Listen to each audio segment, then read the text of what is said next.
parole commissioners, we have an ethical duty to consider each inmate for parole in a fair and consistent manner. Like other parole boards across the country, our responsibilities include needing to balance prisoner rehabilitation with public safety, as well as taking action that considers the interests of justice. So that's what we're doing here this morning. We have adopted a guideline to assist us in making consistent decisions. We apply the elements and factors of our guideline to each inmate being considered for parole. A component of the guideline is our risk assessment. The board uses a scientifically developed, validated risk assessment as part of its parole guideline. The risk assessment helps us determine which inmates are more or less likely to return to prison if we release them on parole. Using a risk assessment is not unique to Nevada, as a number of other state parole boards also use them. We have revalidated our assessment 3 separate times in the past 14 years, and it has consistently shown to be predictive. Using this risk assessment has significantly improved our overall performance. I'm going to go over each of those items of the risk assessment with you at this time. And just as an aside, this risk assessment is being revalidated even as we speak by the JFA Institute. So it's pretty darn predictive is the bottom line here. So my first question for you, Mr. Simpson, were you arrested for the first time at the age of 24 or older? I was arrested for the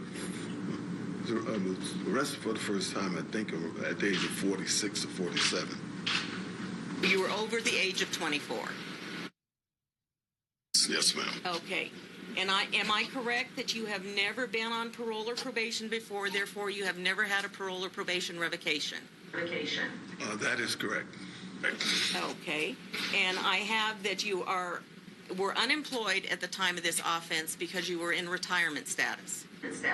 That's correct, yes. Correct, yes. Okay.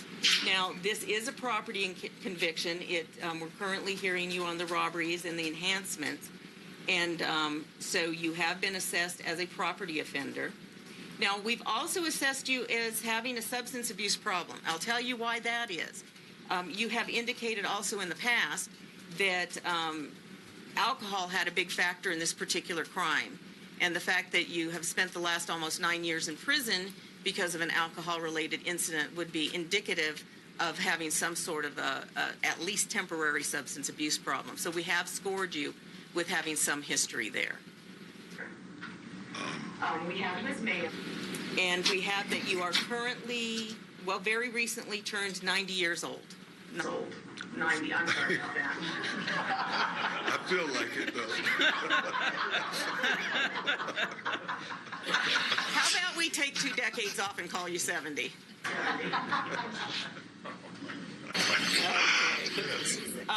We don't have you as having any gang affiliation, nor has the NDOC found you to have any gang involvement. Note that you have completed one of the vocational trainings in having completed the computer application course. We note that you have not had any disciplinaries, either current or pending, and that you're currently medium level there at Lovelock Correctional Center. Would you say that all of those items are correct, sir? Correct, sir. Yes, ma'am. Okay, you do score out. Your risk score scores you in a low risk. However, because of your particular offense, that severity is the highest. When we combine your risk score along with your offense severity, our guideline recommendations are that we consider factors. Now, what consider factors means is we consider everything in terms of whether or not you're a risk to reoffend and return to our criminal justice system. And so what we do at this point, when we're looking at the risk score, we also look at what are called aggravating and mitigating factors. Now, aggravating and mitigating factors don't include everything in the world. They're very specific as to what we consider under those items also. So under the aggravating and mitigating factors in your particular case, we have mitigating or positive things for considering you for parole is the fact that you've been disciplinary free throughout your entire period of incarceration. You don't have any prior conviction history. You have community and family support. You have what appears to be stable release plans. You have participated in programming, some rather significant programming. On the aggravating factors, and the only thing that fits under our aggravating characteristics in terms of risk in your situation is that at the time of this offense, your victims indicated that they were in fear for their safety, having been threatened with a gun during a commission of a crime. So those are the risk aggravating mitigating things we are considering. That's your overall risk score. Right now, I'm going to stop talking for a while and ask the members of the panel if they might have any questions of you. Yeah, Mr. Simpson, you've lived most of your life in the public spotlight. Yet you go into a hotel room in Las Vegas, bring along 4 other men with you. 2 of them are armed, and rob the 2 victims of property. What were you thinking? Well, this might be a little long. I'll try to be brief with it. I had been contacted by a man named Ricio. He had contacted me over a period of time, told me that there was some guys that was trying to get him to fence my property, and he thought I should come and get it. Well, I kind of blew him off because I'm really not interested in football property. I don't collect memorabilia, only my own personal items. He was pretty persistent in calling me, and finally I told him, well, see if you get pictures of what they have. He sent me some pictures, and what I saw was my family, my mother's albums, pictures of my kids growing up, certificates of accomplishments of mine, pictures of what I call significant famous people, letters of myself. So I told him I would really like to get this stuff. So after a period of time, through what he described in court as the perfect storm, we all ended up in Las Vegas. You know, I was there for a wedding, and he told me that the property was there. And would I like to try to get the property? I said, of course I would like to get the property. He told me the names of what he thought were the people in the room, and I realized these are friends of mine. You know, actually guys who helped me move and store some of this stuff, right? So on the day of this incident, he came to my hotel to talk about how this would take place. I told him I met with a lawyer last night, and my sister and my daughter and some other friends, and discussed it. I pointed out another lawyer that was at the poolside as a part of this wedding party that was going on. I said I discussed with him, and they told me that I can't do this. If we're going to their home or even to their storage, OJ, you cannot go in there, because if they ask you to leave, you got to leave. I said, Ricio, you got to get him to bring it to a public place. He said, well, let me see what I can do. All of this has been testified to, so I'm not just going, you know. He called me and told me he told them to bring it to his room, and he's going to have it brought to his hotel, and would I come and get it? I said, of course I'll come and get it. He says, a lot of stuff, OJ, you better bring some friends. Well, I had a couple of friends there at the wedding that was going to go with me. He also said you should bring security. And I said, well, I know these guys. I don't think I need any security. I mean, it turns out that one of the guys, Bruce here, I didn't know it was him. I thought it was another guy named Mike, a friend of his, an ex-partner of his. But I said, I don't need any security. Well, later that day, when they arrived at his hotel and spread out my property, he called and he said, they're here. You come here, I'll meet you in the lobby. And you need security, OJ. This guy, Beardsley, big guy, and he's a little weird.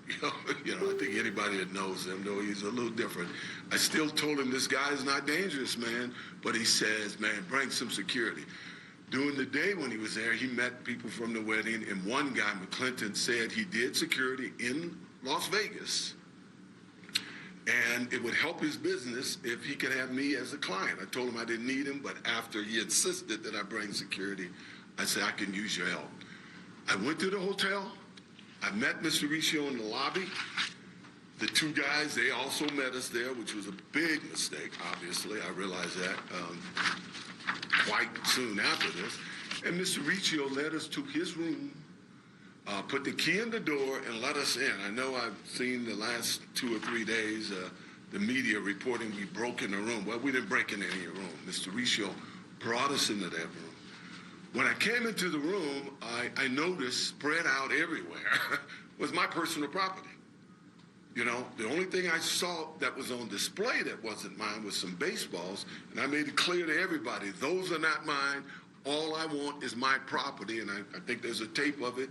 You hear me on at least 3 or 4 occasions say, I just want my property. Go forward and try to make it a little quicker. At some point, we started, when we're leaving the room, actually I was being pushed out of the room by the security guys because while I was in there and I recognized Bruce was there, I was surprised to see him as he testified. I was shocked really to see him. Bruce has been a friend of mine. He's traveled with me. We've done a lot of business together over the years. And he and I said, man, what are you doing here?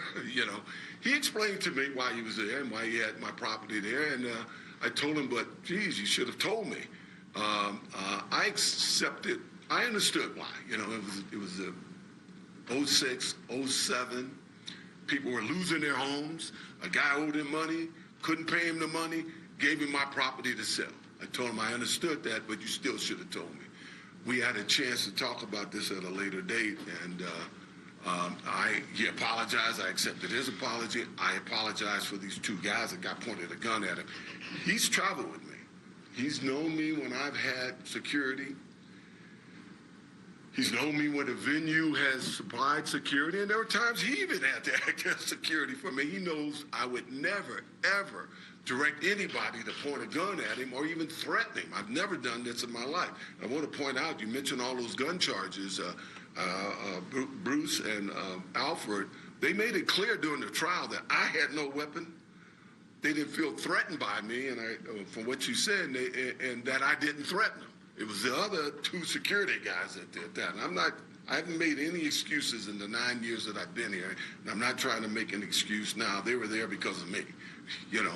But in no way, shape, or form did I wish them any harm. As I was leaving the room, and this was on the tape too, Bruce said, OJ, hey man, there's a box that's with that stuff. They're Montana prints. Those don't belong to you. Those are mine, man. He told me that because he recognized everything else that I took out of that room was mine, you know? And he also recognized that I wasn't there to steal his stuff, and he knew I would I attempted to do. I told him we'll leave it at the desk. I'll send you stuff at the desk. We didn't know at the time that this security guy, Walter Alexander, had stole his BlackBerry, you know, phone. But the minute I saw that, I made him send it back, and he gave some cockamamie story in the trial that why he didn't take it back. In any event, I'm no danger to pull a gun on anybody. You know, I never have in my life. I've never been accused of it in my life. Nobody's ever accused me of pulling any weapon on them. And Bruce knows that I would never do that. I never have. I want to also, as a postscript, add that, you know, when I got to Lovelock, the state of California took up the issue of whose property it was. They did an investigation, and they came to the conclusion that it was my property. They turned it over to me. I have it now, you know? So, I mean, it's kind of mind-boggling that they turned over to me property that I'm in jail for trying to retrieve. You know, it was my property. I wasn't there to steal from anybody. And I would never, ever pull a weapon on anybody. The property was yours. It's been ruled legally by the state of California that it was my property, and they've given it to me. I have it. That's why you went into the hotel room. Yeah, yes, sir. Is that right? You know, whenever he was just telling me, when Riccio was calling me, just telling me this, I wasn't interested. It wasn't until he got actual pictures of what they supposedly had, and because it was family photos and stuff, that's when I got interested in going there, and I only went there to retrieve my own property. So what were you thinking when the guns were being brandished? Well, I didn't see the guns brandished. I didn't see. You say guns, as I understand it, one guy who was behind me somewhere pointed a gun at him. So I never saw him brandish a gun. When I left here, I called back to the room to ask Bruce, you said that there was some pictures. What do you have? And I asked him, did this Walter Alexander return his cell phone? He told me no, and he says, OJ, it wasn't cool that guy pointed a gun at me. I said, who pointed a gun at you? He says that he kind of described who it was. And to be honest, I didn't really believe him at the time. I asked the 3 guys I was with. They all said they didn't see him do it. I got back to my hotel. We waited for these 2 security guys to show up. And the minute they drove up, the first thing I said, man, did you pull a gun in that room? And he swore to high heaven he didn't. And I asked Walter Alexander for the cell phone, and he kind of threw the cell phone to me.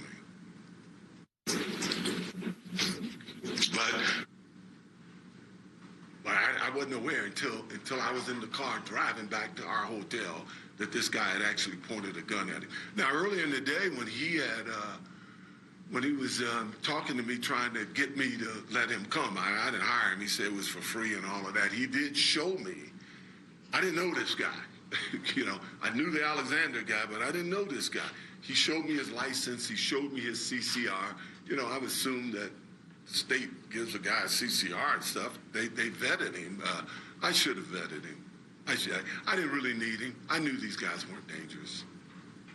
Right. Well, no, your version of me. the offenses differ a little bit about the official records, Mr. Simpson. But moving forward here, considering the fact that what we have on record, weapons were brandished, you were there, property was taken. Oh, I was there. I'm sorry. So the question is for you, is what do you think was the impact on your victims?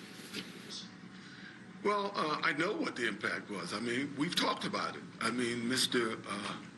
Beardsley, we had long talks back then. He told me that he had tried to call my lawyer. He testified in court that he had called my lawyers and tried to tell them in the months previous that guys had my property and they were trying to sell them, but my lawyer never called him back. He actually testified for me, I'm sure you know, during the trial. Bruce and I talked, and Bruce was traumatized by it. Fortunately, as I said, we talked it out. He knew that I would have never condoned what happened. He accepted my apology, and I told him that these guys should be put in jail. If they did that, I wasn't going to defend them. Unfortunately, they got a get out of jail free card when they say OJ told me.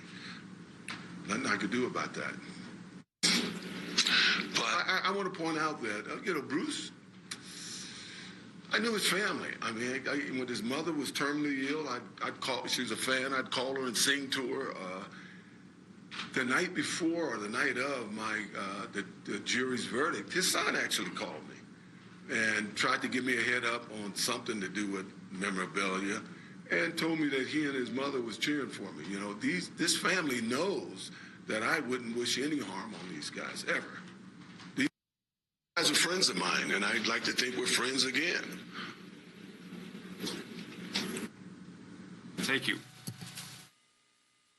Good morning, Mr. Simpson. I conducted your last hearing in 2013 with hearing representative, Mr. Robin Bates.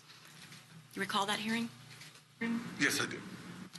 All right. At the time, we asked you what your plan would be if we were to grant you 2-year consecutive sentence.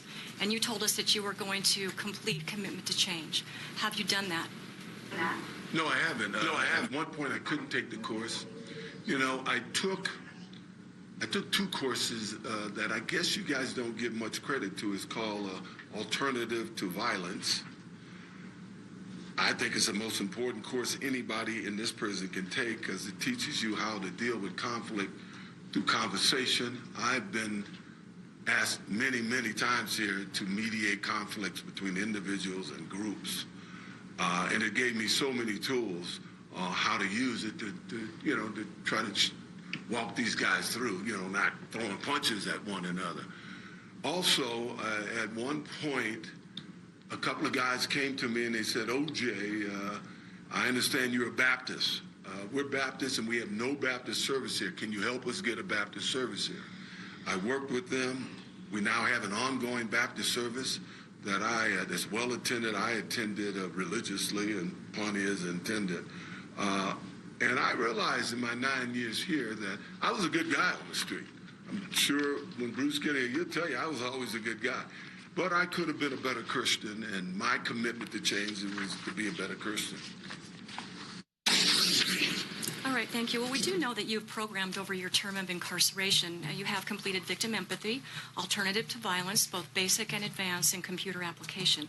I'd like you to tell us a little bit more about victim empathy and alternative to violence and how it will benefit you in the future.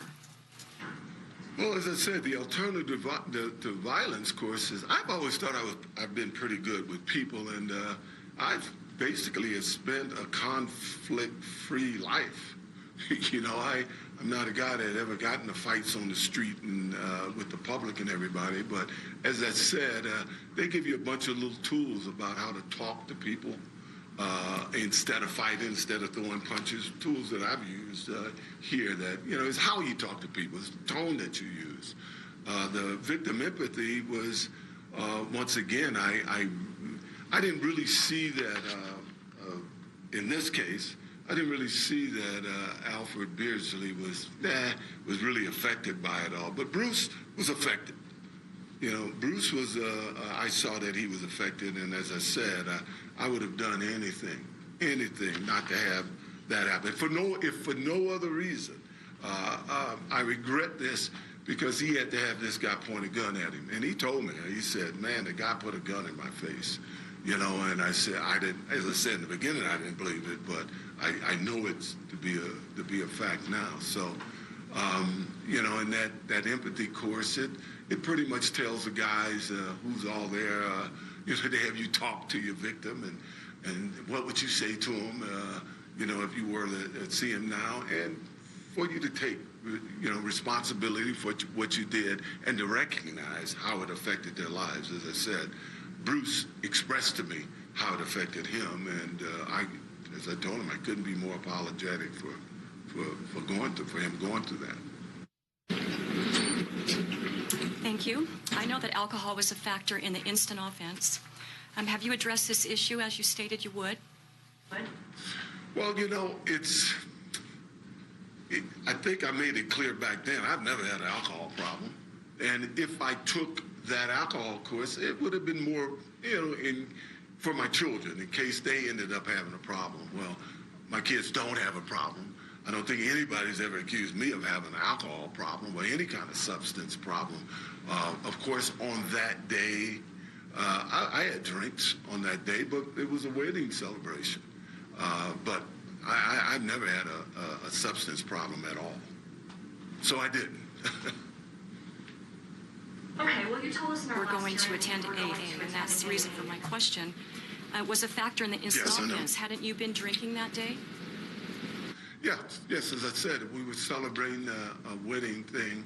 I felt that the alternative to violence course and my involvement with the church, I also as recently became the commissioner of the softball league, 18-team league. My primary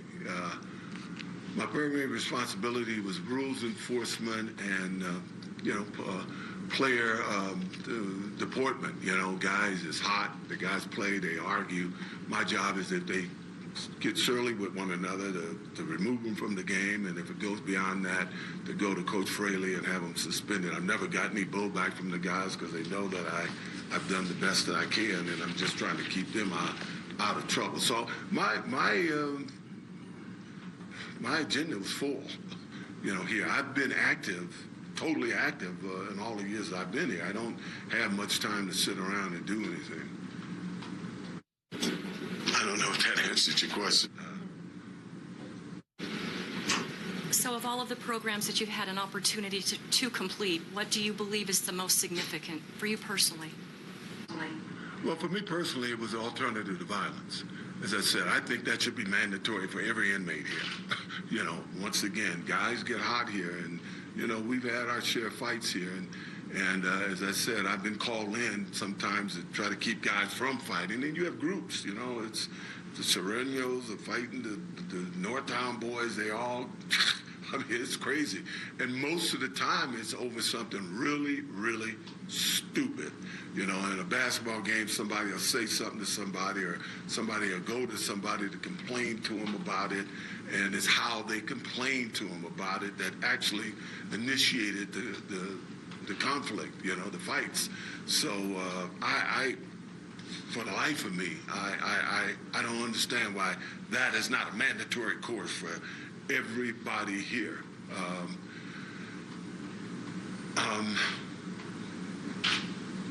Excuse me, my mind is trying to think of the other things, but that's the course that I would recommend to everybody. I mean, I took a computer course here, not because I was computer illiterate, but I took the computer course because I sometimes I could never get my kids on the phone, but if you text them or send something to them on a computer, you can get them. So I actually took that course so I could better communicate with my children.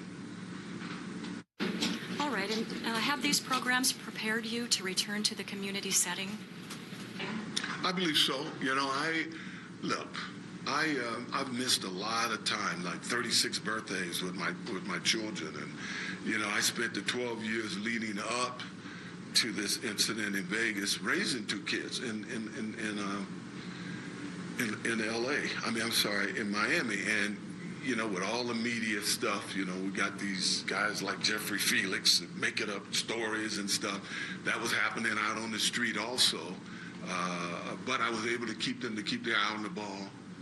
They had great grades. They went to the college of their choice, and I ended up missing their graduation because of it. Trust me, I wish it would have never happened. But as I said, the courses that I take, and I hope it helps me more if I run into those conflicts with my kids. I'm not a guy that has conflicts on the street.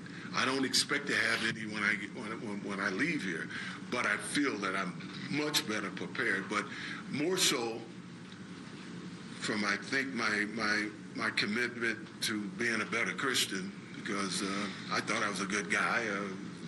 I had some problems with fidelity in my life, but I've always been a guy that pretty much got along with everybody. Are you humbled by this incarceration? Oh, yes, for sure. As I said, I wish it would have never happened. I was going to start, I didn't know how we were going to do this, by apologizing to the people of Nevada, because I wish this would have never happened. I apologized to them at my sentencing. You know, there's nothing I can do about this kind of media circus that's going on right now, but I could do something about the whole thing in the beginning. If I would have made a better judgment back then, none of this would have happened. And I take full responsibility, because I should have never, you know, I haven't made any excuses in 9 years here, but I should have never allowed these alleged security guys to help me, because it turned out they were only trying to help themselves. If they weren't there, Bruce and we tried to do this. We tried to sit down in the room and call this guy Mike Gilbert and discuss it all, but these guys took over, and we were unable to do that. If we were able to do that, you would have never heard about this. None of us would be here today. Okay, and lastly, I'd like you to know that we received hundreds of letters of support and opposition. And while we always encourage public input, the majority of the opposition letters are asking us to consider your 1995 acquittal and subsequent civil judgment. However, these items will not be considered in this case. Thank you. Thank you. Thank you, Big Ma'am. Thank you. All right, Mr. Simpson. When we grant offenders parole, one of the conditions of parole we will impose is to pay court-ordered restitution to the victims of the crime. According to the judgment of conviction, in this case, you and your co-defendants were ordered to pay $3,560 in restitution and return 12 Montana lithographs to the victims. Can you tell us the status of the restitution and the return of the property taken during the robbery? Well, one, I was unaware of the restitution. I do know about the prints. When I was talking to Bruce on the phone and asking him, was there anything else that should be yours? He said, the cell phone, right? So I said, do you want to come and meet us with that, or or how do you want to do it? Mr. Cashmore, now the guy I didn't know, Mr. Cashmore said, hey, I got to go by that hotel. I'll drop it off, right? He testified to this too. This is not an allegation from me. Mr. Cashmore testified to it. So I say, hey, this guy is going to come back. He's going to drop it off at the hotel. His testimony later was that he didn't remember the name of who he was supposed to drop it off to, and that they had decided to screw OJ. We're going to keep this stuff. I mean, this is his testimony in court. The last thing I heard is that he actually tried to use those prints I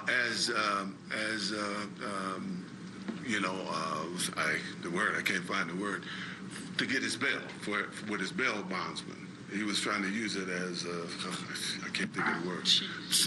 The restitution. Restitution for his bail bonds. So the last that I know of these lithographs was that this Cashmore had him. I didn't know this guy, that he had him, and he testified to the fact in court that he had him. The restitution was paid. Yeah. The restitution was told by my lawyer. Yes. Okay. Yes.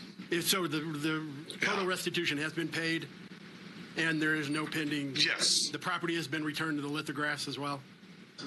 I have no idea what this guy's. Oh yeah, he says that they have been returned to him. I'm sorry, Bruce just signaled me that they have been returned to him. Okay. Thank you. All right. Thank you, ma'am. All right. If granted parole as opposed to completing your sentence in prison, you will be under supervision in the community. Why is it better to be in the community than in the prison? Well, I do have 4 kids. I've missed a lot of time with those kids. I think I am a guy who has always been a giving guy. Even on the street. People have always come to me. My reputation has always been that I'm open to the public. I'm open to everybody. Right now I'm at a point in my life where all I want to do is spend time with as much time as I can with my children and my friends, and I'm not looking to be involved with the media.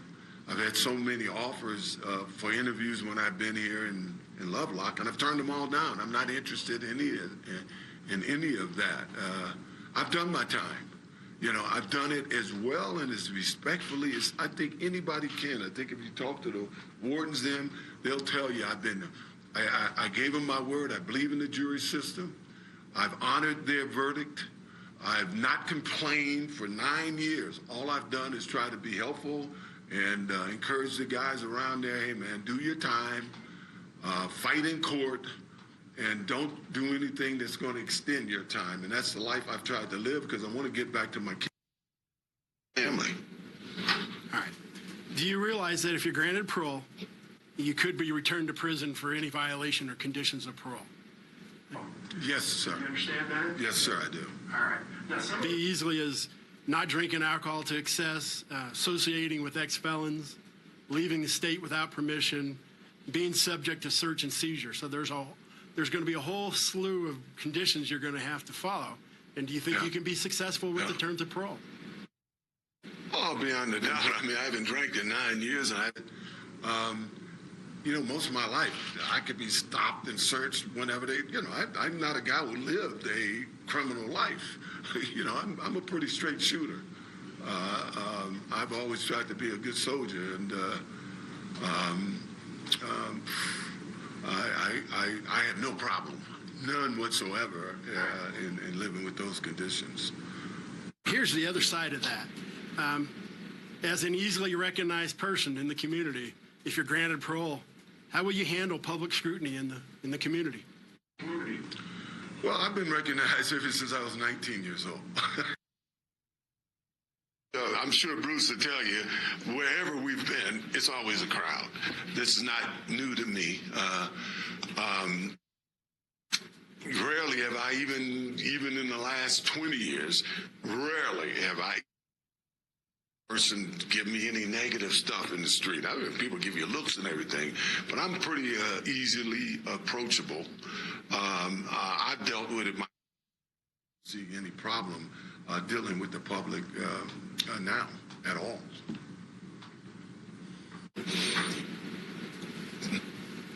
Okay, and Mr. Simpson, we've been, since we've been made aware that you're requesting to live in Florida, I've asked Captain Sean Rudy to come to today's hearing and explain the pre-release and interstate compact process for us. Captain Rudy is an officer with the Nevada Division of Parole and Probation. He's also the Interstate Compact Commissioner for the state of Nevada, so I'm going to ask him to come forward. And again, these are things that would happen behind the scenes with any hearing that we would have. But because we have a crowd of people that are asking questions, we thought it'd be best to have Captain Rudy present to explain it to everyone. Thank you. I mean, I could easily stay in Nevada, but I don't think you guys want me here. No comment, sir. Good morning, Captain Sean Rudy from the Department of Public Safety, Division of Parole and Probation. As Chairman Bisbee shared with you, I serve two roles. I'm a captain with the Division of Parole and Probation for headquarters, and I also serve as the commissioner for Nevada for the Interstate Compact. When it comes to the Interstate Compact, the things that are looked at is what is your support system in that other state? Are you a resident of the other state as defined by the compact, meaning that you were living there for at least a year prior to the date that you committed the offense? Or do you have resident family there that can serve as your support system?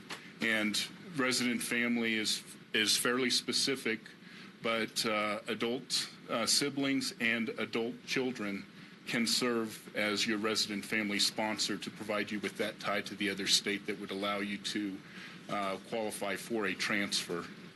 But that's just the first part of it. First, we have to establish what your support system is and whether or not you qualify for that transfer, and then we make the determination if it's in your best interest to request that transfer for you. Once we make that decision, there's an offender application for transfer, which includes a waiver of extradition, which is required to be signed before anyone is allowed to submit a request for transfer to another state. What that does is it outlines to you what the requirements of the compact are, that you're subject to terms and conditions not only by the sending state, which in this case would be Nevada, but also by the receiving state. If you were looking to join your family in Florida, that the Florida would be able to impose conditions on you that would be consistent in the same manner that they would treat one of their own offenders in a like circumstance. From the once that offender application for transfer with the waiver of extradition, and the waiver of extradition serves the purpose that if for some reason you violate the terms and conditions of your supervision, you understand that Nevada has the authority to come and return you to Nevada to answer for those violations. Once we obtain that signed offender application, we will process that along with the other paper state, and they will then have up to 45 days to conduct their investigation on whether or not you qualify for the transfer and whether or not you have a valid plan of supervision. Once they determine that, their caseworkers will forward that through their compact office back to the Nevada compact office, and once we have a decision by that other state, then that would be provided to you through your case manager at the Department of Corrections. That's how the interstate compact part works. On the pre-release side, we have pre-release specialists who work closely with at the Nevada Department of Corrections, and they help to develop that valid plan of supervision. We were talking about what is your plan of release, where do you want to go to? We were talking about what is your plan of release, where do you want to go to, who's your support system. Once they make that determination, they process the information that's necessary, and in this case, if you, our pre-release specialist would be the ones to forward those documents to the other state for their consideration. Then they would work with your caseworker to set up your release, and your caseworker would then manage the release through the Nevada Department of Corrections. Does the panel have any questions for Captain O'Reilly? Okay, thank you. Okay, thank you. Thank you. Now, Mr. Laverne, I'm going to defer to the two of you and Mr. Simpson. We'd like Mr. Simpson to be able to tell us anything else he'd like to tell us. We'd also like to hear from one of the supporters if one of them wishes to make a brief statement to the board. And we would also like to hear your statement, Mr. Laverne. So I'm going to put that back to you as to what order you want those three things to happen. We're going to hear from We're going to hear from Mr. Simpson's daughter, Arnell Simpson, first, and then I'll make some closing remarks. Okay. And Officer Batista, if you will make that switch for us, please. Thank you.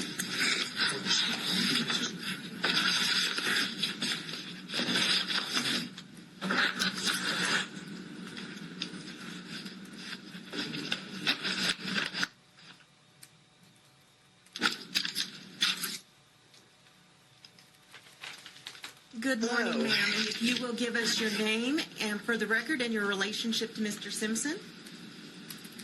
Yes, I am Arnell Simpson, my dad's oldest child of four. Okay, Ms. Simpson, welcome, and feel free to speak.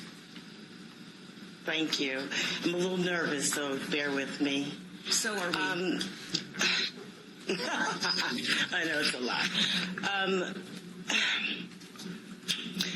As you know, I'm here on behalf of my family for the purpose of expressing what we believe is the true character of my father.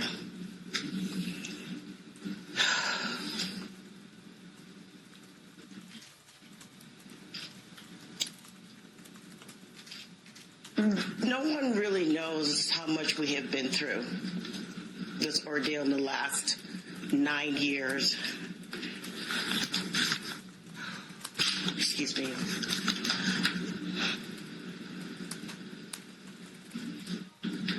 My experience with him is that he's like my best friend and my rock.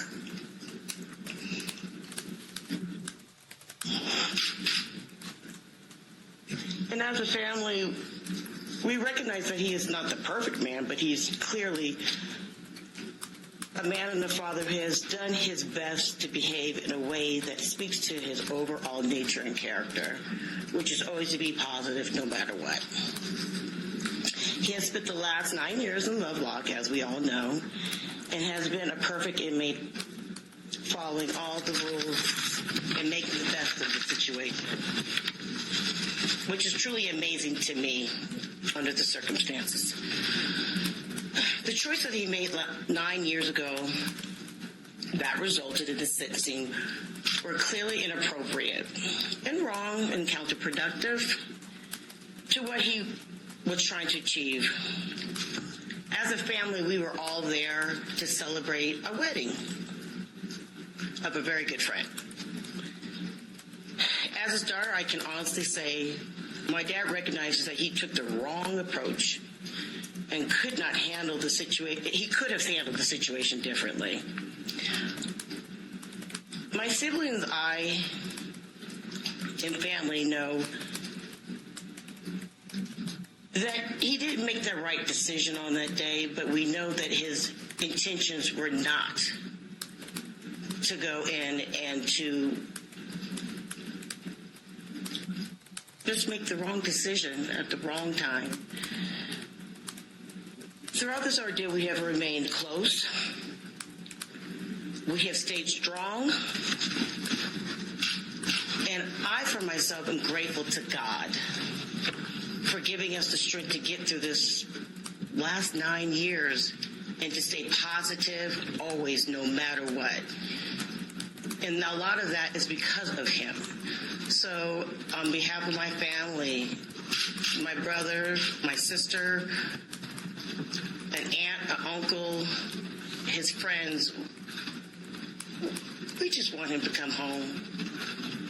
We really do. We want him to come home, and I know in my heart that he's very humbled throughout the situation. This has been hard. Let me be honest. This has been really, truly hard. And there's no right or wrong way to explain how to handle this. But we do know that, I know that he is remorseful. He truly is remorseful. And we just want him to come home so that we can move forward for us, quietly, but to move forward. So I thank you. I need to be here this morning. I thank you. Thank you, Ms. Simpson. We appreciate you being present, and we appreciate your comments. And Officer Batista, if you will bring Mr. Laverne and Mr. Simpson back to the table, please. Yes, ma'am.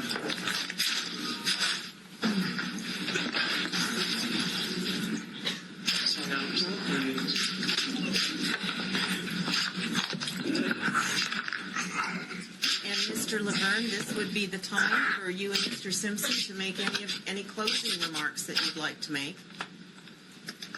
Well, thank you, Commissioner. Do you have a copy of a letter I provided through your liaison? It's an undated letter from Mr. Simpson to Assemblyman Osvaldo Fumo. That Yes. should have been provided to you. Yes, sir. We do have that as part of the record. Oh, all right. So give me 2 seconds to get set up here, because that's where I'm going to start. Did you take the letter? I can't find it now. So.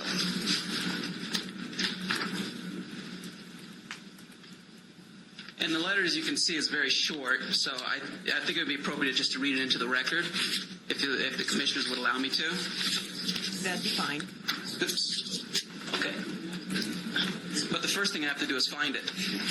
Here it is.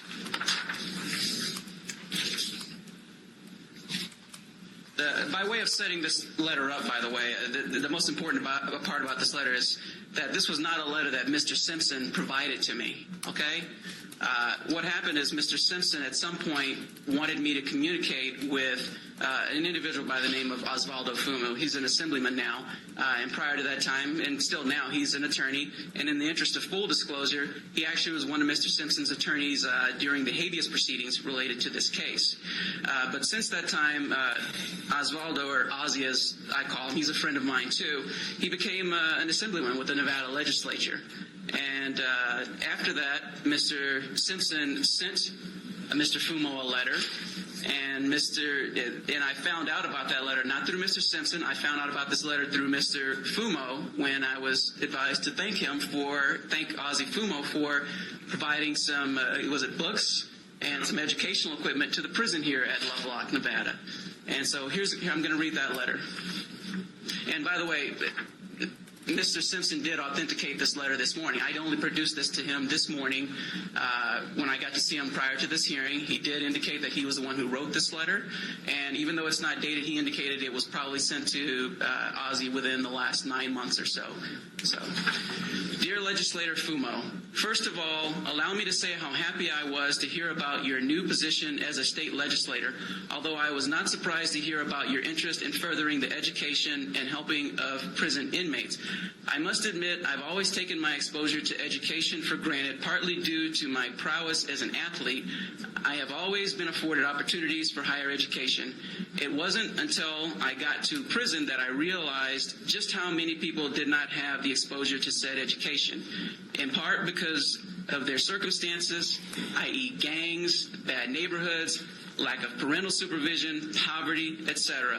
But Ozzy, I can't tell you how inspiring it is to see how said inmates have taken advantage of the educational department and the advantages that it offers. I have seen a change in some inmates as far as their self-esteem goes that is amazing. They come to me to talk about subjects that they would have never even thought about before their exposure to education. They talk to me about things they want to do when they are released, things they never would have thought about they were capable of before. They say, quote, you can't teach an old dog new tricks, end quote. And as a, quote, old dog, end quote, my friend, I can tell you that is not true. I am currently taking a computer science course, or just a computer course that has shown me that even I am capable of learning new skills. These new skills, at the very minimum, will help me better communicate with my children. Who knows? You may even see a webcast or blog in my future. I work in the athletic department here at Lovelock, and I fully enjoy what I do and can tell you that this is very important for the inmates to have a release for their energy and for recreation. But I can think of no better place to use state funds than to educate, add to their self-esteem, and to prepare these guys for their eventual release. In closing, I want to tell you how much I look forward to following your political career and your participation in what I know will be a very successful prison educational program. Gratefully yours, Orenthal J. Simpson. And it's signed by Mr. Simpson. And the reason I wanted to read this to you is because it just kind of surprised Mr. Simpson with it, is because obviously, this is Mr. Simpson's, what I would consider one of Mr. Simpson's first opportunities to have clout in the political system of the state of Nevada. He pretty much has an end at that point. He has Ozzie Fumo, who they had an attorney-client relationship with, a very good relationship, and now Ozzie is in the assembly. He's in a position of power. And what does Mr. Simpson do? Does he say, Ozzie, can I have a better bed? Or does he say, Ozzie, can you pull some strings, get me out of here earlier? No, he doesn't do any of that. He uses that clout. The one time he has some clout in the state of Nevada, he uses that clout to obtain funding for books and education in this prison. And some of those men, as Mr. Simpson said, they really are going to get out and they're going to have a decent and a better life for themselves as the result of Mr. Simpson's efforts through Mr. Fumo. I think that's the definition of character. And frankly, I think if it was me personally who had been in prison for 9 years, and frankly, forget 9 years, 9 days, if I had that opportunity in a position of someone in a position of power who could do something for me like this, I would be saying, get me out of jail, okay? But he doesn't do that. It is very, very, very selfless. He's thinking about the people here, and it's also the definition someone had asked earlier about being humbled and some humility. It also shows a genuine form of humility that he has the capabilities to think of people here who are not as empowered and not as privileged as he has been, and when he gets out, probably will continue to be in society. So that's the first part of my closing remarks. The second part of my closing remarks is to deal with the other individual in this case that was a victim. He's not here. Mr. Framong is sitting right here, and that's Mr. Beardsley. Mr. Beardsley, as you I'm sure are aware, is no longer with us. He passed away in about November of 2015. However, Mr. Beardsley and Mr. Framong have made calls to my office, and I've spoken to them both at various points. And the last time I recall speaking to Mr. Beardsley was in September of 2011.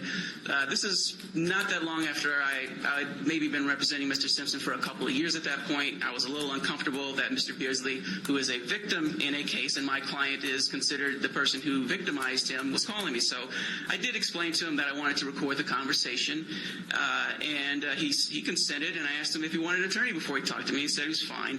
I say this, I bring up this recorded conversation because I reviewed it in anticipation of this hearing, and that was from 2011, as I stated before. And since he's no longer here, I think I could just speak from the dead, speak from someone who's speaking from the dead. He indicated in no uncertain terms in that conversation that he had cleared up this matter with Mr. Simpson. He was trying his hardest to do whatever he wanted to get Mr. Simpson out of prison, and they had just made it right. Mr. Simpson had apologized to him. And they had just basically made it right. And he was and he had sent letters to Mr. Simpson, and Mr. Simpson hadn't responded, and that was probably on the advice of counsel at the time. And then also there was another issue and Mr. Simpson has raised this issue, and I want to emphasize this again, that Mr. Beardsley had a set of photos, and these are not memorabilia. Mr. Simpson, if he didn't make this point already, he could care less about some signed football or some signed photos. He could care less about it. He could rip them up and burn them up. I know they mean a lot to a lot of people, but that was not what was really the true impetus for what happened here. What was the true impetus is that there were intimate family photos that were taken from him, literally stolen. And there's no dispute that these would not be any type of judgment, collections. These are just intimate family photos. Mr. Simpson had a former family. He had a second family. There's pictures of him with his mother and other things, famous celebrities, and they were not subject to being taken. They probably have no value to most people, but they have all the value in the world of Mr. Simpson. They're not footballs, and that's what set it off. And Mr. Beardsley had these photos, or he at least represented to me on the phone that he had these photos, and I had made every effort that I could to try and obtain those intimate family photos that I was well aware were basically all Mr. Simpson wanted in the first place. Unfortunately, whatever happened, Mr. Beardsley was never able to get those to me. He explained that he had them, and I tried to make every effort to get those from him. And then at some point along the line, we lost contact, and then I just discovered that he had passed away. But I will speak on Mr. Beardsley's behalf from that phone conversation that at least as of September of 2011, him and Mr. Simpson had made things right. Okay? And finally, and again, obviously the commission is not used to hearing where victims are calling people who are in prison their attorneys and having multiple conversations with them. I've also had Mr. Fremont, Bruce Fremont, who's sitting right here to my left and will testify shortly. He's also called my office. He had called before many years ago, and we had spoken, and I can't necessarily remember the substance of those conversations. They weren't recorded, or if they were, I couldn't find them in my files. But he's recently called again. He called me on July 3rd, and he called me on July 14th, and both times I missed the calls, but I called him back. And I can hear that Mr. Fremont has made things, and Mr. Simpson have made things right with each other, that he's accepted Mr. Simpson's apology wholeheartedly. He seems to be a fundamentally really, really good guy who's fallen on some hard times recently. And he told me that he would be coming in and testifying favorably for Mr. Simpson. I made sure I told him probably 15 or 20 times to say whatever he wanted to say, because, obviously, Mr. Simpson's attorney talking to a victim, it could be interpreted the wrong way. So, again, Mr. Fremont, say whatever you want to say. Nobody's telling you how to testify here. And one of the things we did, and I did inform the parole and probation about both of those conversations on July 3rd and July 14th. And one of the things that we did spend a lot of time, that was a small portion of our conversations, was the remorse on Mr. Simpson's part that Mr. Fremont accepted. Most of the time we were talking about some other unfortunate things that happened with Mr. Fremont. I know because I've researched this now. There was some civil litigation that went on out there, and this was against primarily against one of the uncharged co-defendants in this case, individual named Riccio. Something happened in this civil litigation, and I don't know what's going on with it at this point in time, other than Mr. Fremont addressed those concerns with me. I told him that I would look into it. I explained to him that he really should talk to his lawyers who were involved in that civil litigation to try and make that that judgment do whatever he wants it to do. And it was unfortunate. I believe that this kind of is an opportunity to show you that in the criminal case he's completely the victim, but he filed this civil lawsuit, and the jury actually found Fremont 16% liable for what happened here. It was pretty unique, to say the least. In any event, Mr. Fremont is going to testify, but I did feel that I needed to note that I don't think I have a point to prove with Mr. Fremont, other than he did represent that he was going to testify favorably for Mr. Simpson, and that he did discuss with me on multiple occasions this idea of some civil judgment out there that he was hoping that Mr. Simpson could take care of for him. And that's it. Thank you very much. Okay, thank you. And Mr. Simpson, did you have any closing remarks? I hadn't heard any, except that, I've come here, I've spent 9 years making no excuses about anything. I am sorry that things turned out the way they did. I had no intent to commit a crime. came here. I tell the inmates all the time, man, I don't want to hear about your crime. You know, argue in court here. We're all convicts. I'm a convict. Do your time and don't do anything to extend your time. I told the warden when I got here, Mr. LaGrange, I think it was, Miss Carpenter and Miss Megan, that I would be no problem. I believe in this jury system. I will honor what the jury said, and I will my word. As I said, I've done my time. I'd just like to get back to my family and friends, and believe it or not, I do have some real friends, but I think I could have represented, I don't think I could have represented this prison. I don't think any inmate has ever represented it better than I. I did my time. I tried to be helpful to everybody. As I said, Bruce and Beardsley, I made up with them years ago, you know.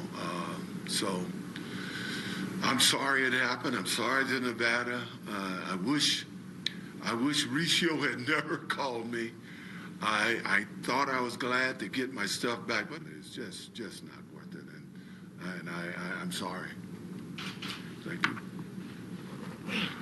Okay, thank you. Just one more thing for the record. Your expiration is, as of today, 9/29/22, and for all those people in the world wonder how that adds up to 33 years in the state of Nevada. Good behavior, complying with the rules, can be % reduction off the back end of your sentence. If granted parole, that September 29, 2022 time could even move closer. So I wanted to put that on the record. And at this point, I'll ask Officer Batista if you will move Mr. Laverne and Mr. Simpson again, and we invite Mr. Fromong to the table, please. Yes, ma'am. Thank you. Thank you.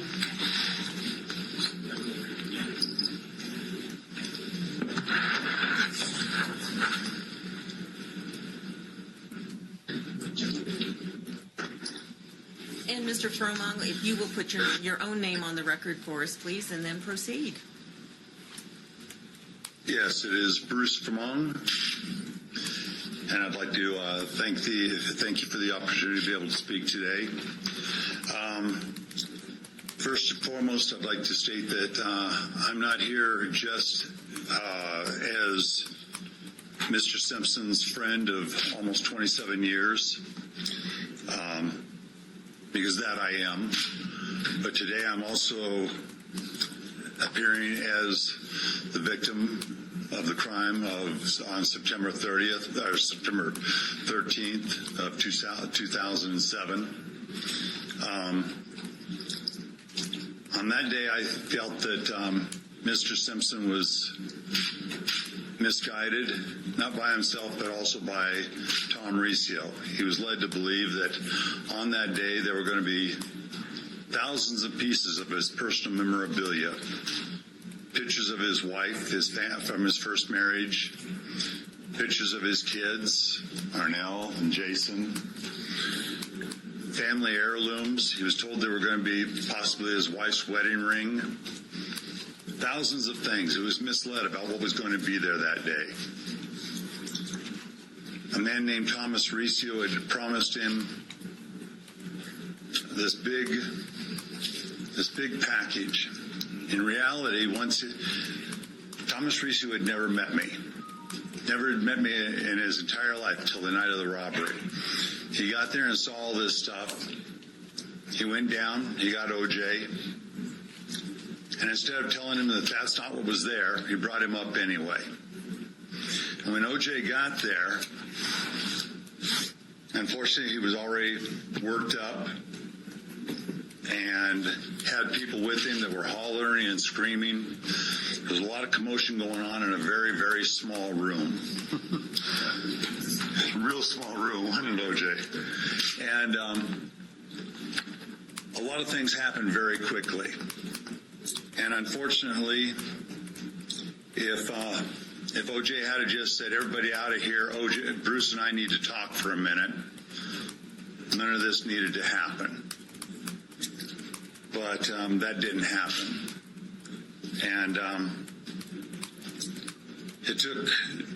One of the things I want to make clear is that it took me 2 years in a California court because in a judge's infinite wisdom, instead of going ahead and turning things back over, everything got sent to a California court to get straightened out. And after having to fight the Goldman's lawyers, OJ's lawyers, and it took me 2 years to get back with over 600 items.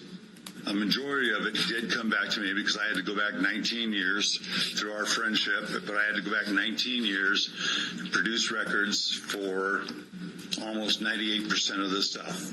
And it is true that items in that room belonged to OJ. There were no two ways about it. But it's also true that I have never stolen anything from OJ.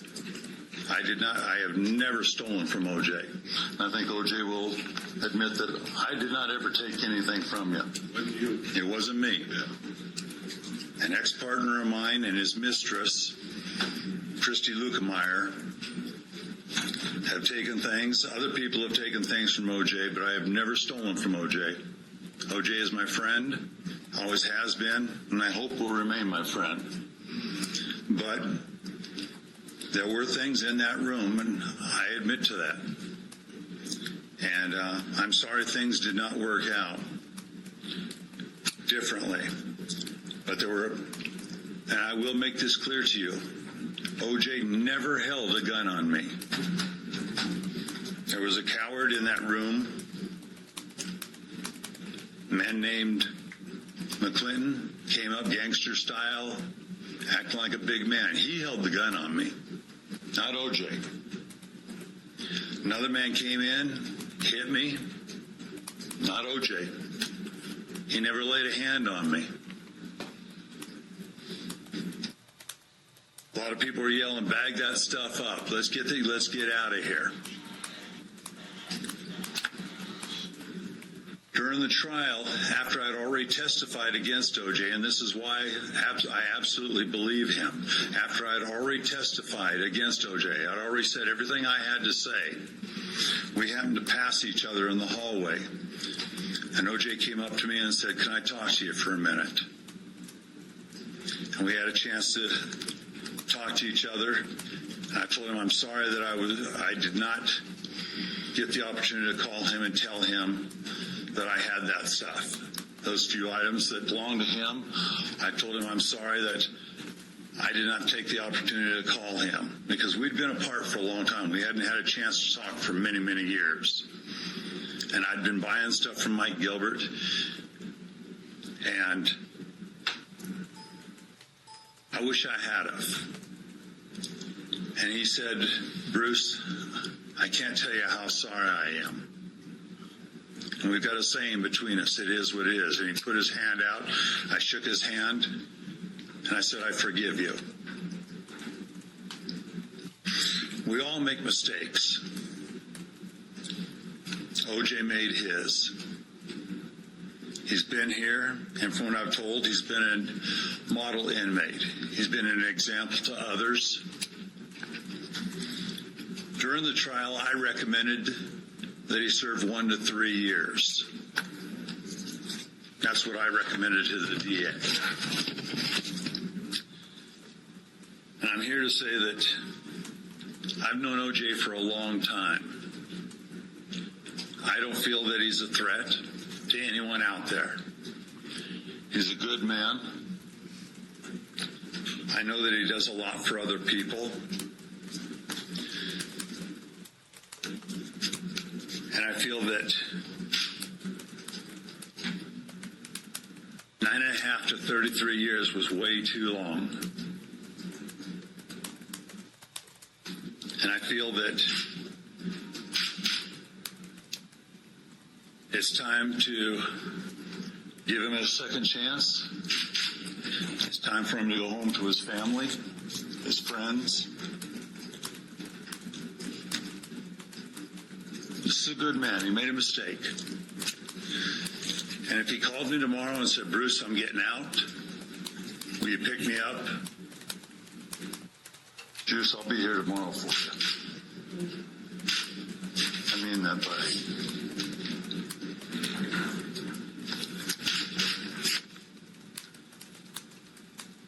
Thank you. We appreciate your comments, and we appreciate you being present today. Thank you.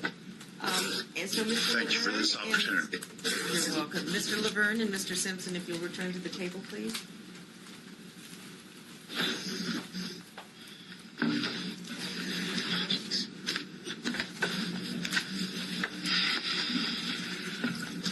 Before we break for deliberation, I want to ask the panel members if they have any other last questions, anything that... Okay. What's going to happen now is deliberation. Again, another thing we do with every single case, but a little differently today because, frankly, we need our offices back, folks. So we're hoping to deliberate, come to an agreement, and be able to produce an order sometime in the next 30 minutes or so.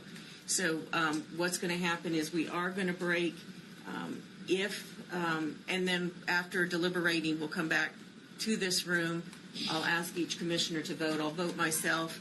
If we are able to agree when those votes are cast, that will be a final decision. If it becomes obvious that there is a split on this particular panel, I have Commissioners Eddie Gray and Commissioner Michael Keeler stand by in Las Vegas, and we will call them. They will either cast a vote then or ask for to return to deliberation. So that is what we're planning at this moment. We are about to leave the room. I know Officer Batista is going to arrange to clear the courtroom there also.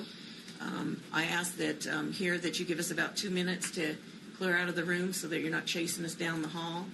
And then we'll give you a 5-minute notice that our deliberation is over and that we're ready to cast votes. So on that, I will call this hearing into recess, and we will return after deliberation.